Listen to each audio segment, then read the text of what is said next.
Hi, and welcome to your German business culture training. I hope you are all excited about this project and your upcoming trip to Germany.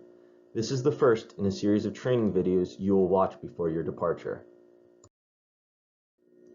In this video, we will cover a brief introduction to Germany, an overview of German culture, an overview of some German behavior, and recommendations on how to conduct yourself in a business setting.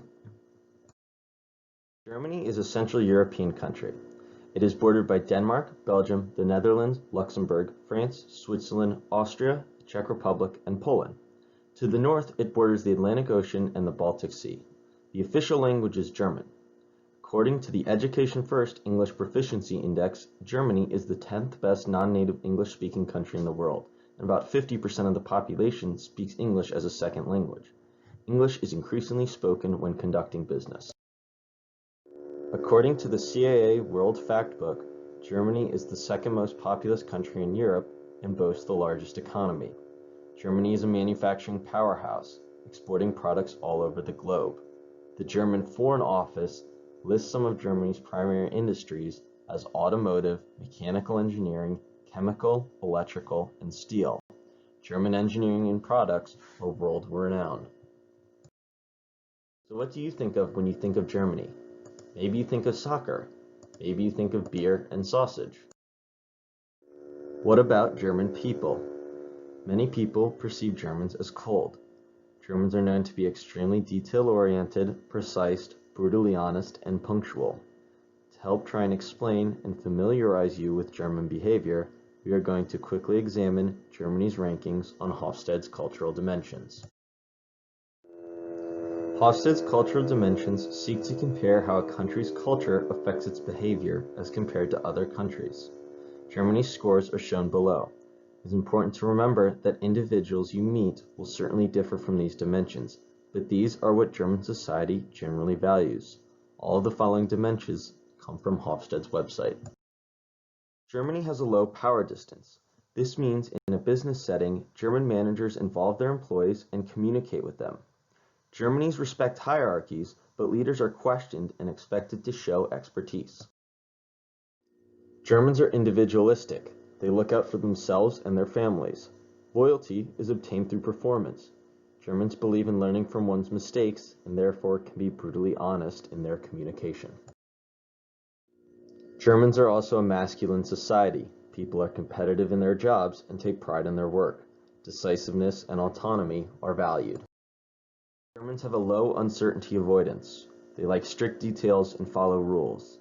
They rely on expertise and fact when making decisions. Germans have a very strong long-term orientation. They plan for their future and show perseverance in their work. They do not grip tightly to past traditions and are willing to make changes if those changes are well thought out. Germans have a culture of low indulgence.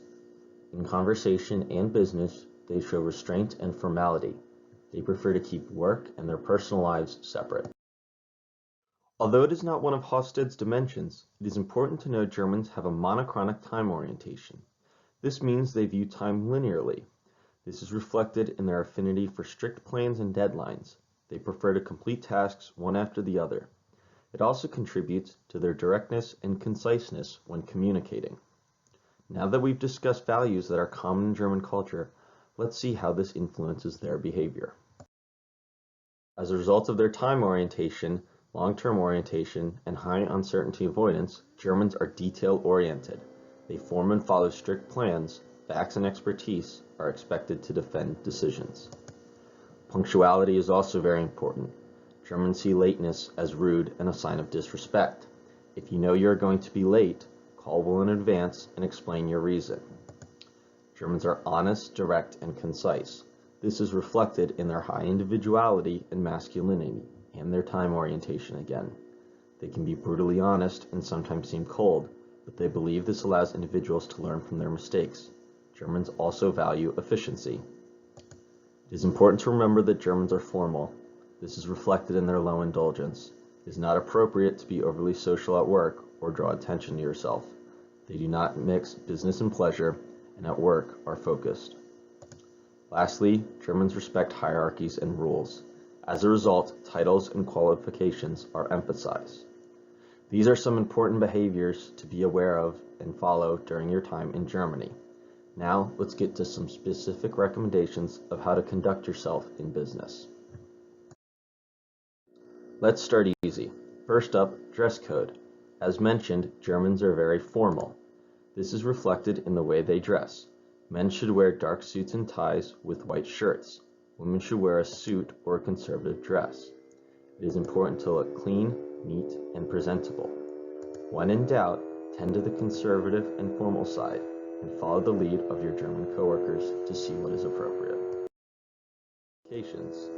It is polite to introduce yourself with a firm handshake. Before speaking in English, ask if the person speaks it.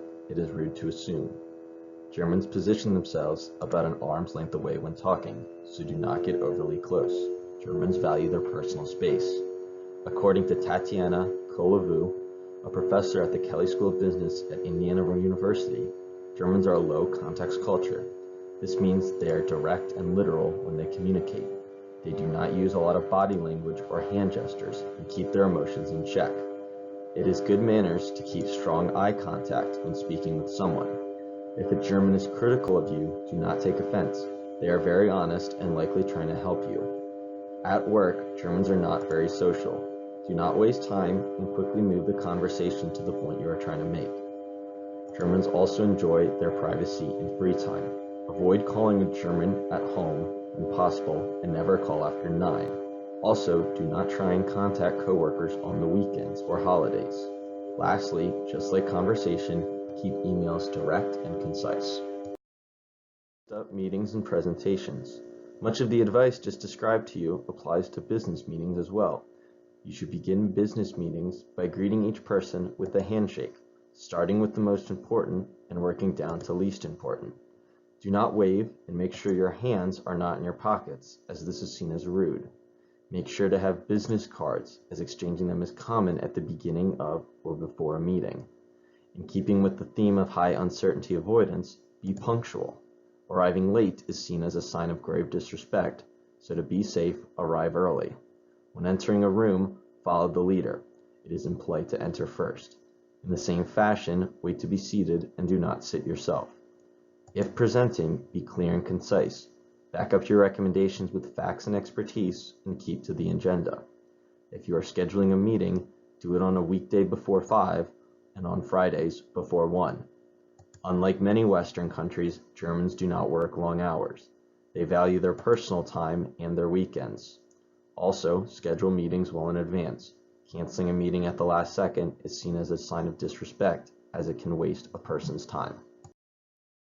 These are some other German business customs you should be aware of.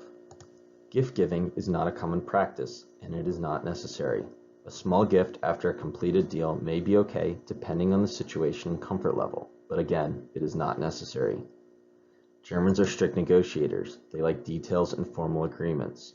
If you have not heard back from a negotiation or meeting, do not fret. Due to Germans' thoroughness and respect for hierarchy, decisions are made by superiors and can take a while. Due to German efficiency and precision, it is better to take your time and do something correctly than get it wrong and have to redo it. If you aren't going to make a deadline, that's okay. Just let your manager know in advance. It's okay to socialize with your German coworkers. Just do it when appropriate. For example, when they are on a break or over a meal. Sports, especially soccer and food, are a good way to build up rapport. Avoid personal topics like religion and politics. Lastly, avoid the Holocaust and world wars in any conversation. These are extremely sensitive topics and should not be brought up. Let's use what we've learned to analyze some videos. In the following 2 videos, you're going to see 2 different ways in which an American man introduces himself to his German coworker. Pay attention to the differences in what he wears, what he says, and how he acts. Guten Tag, Frau. Do you speak some English? Yes. I'm Mr. Telegadas, a mechanical engineer that's going to be working with your company. Guten Tag. I'm Frau Fenimore. It looks like the meeting's getting started. Go ahead and take a seat. Thank you.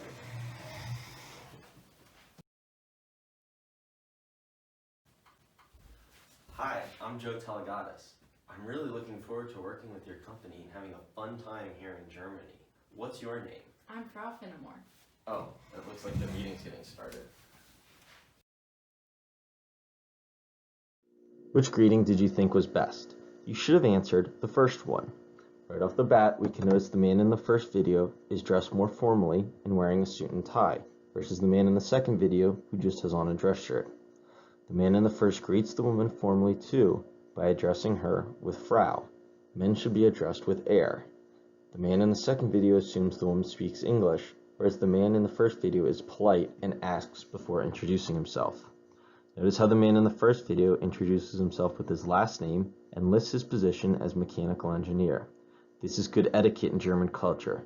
The man in the second video touches the woman on the shoulder and waves instead of shaking her hand. These practices are informal and an invasion of the woman's personal space. These things are both frowned upon. Lastly, the person in the second video does not wait to be seated and chooses his own seat. As we mentioned before, this is bad practice. Let's do another activity. Pretend you are presenting on a new product to your German coworkers. Which presentation layout would be best? In the first option, you first make the recommendation of your product. You then give details and facts on why it is best. Followed up by comparing it to existing products to again show why it's best. In option 2, you start with a history of the product in Germany, go into the thought process of the design team, and then give your recommendation on the product. You should have answered the first option. Remember that Germans are direct and concise and prefer facts to theory. These are important things to remember when presenting and communicating. We hope that this training video gave you a good introduction to German culture and behavior. It is important to remember, however, that every situation and person are different, and your experiences may vary. When in doubt, with Germans, it is better to be overly formal and follow the behavior of your German coworkers. For more information and to see how these recommendations are made, you can visit thebusinessculture.org or the German Doing Business Guide. Thanks.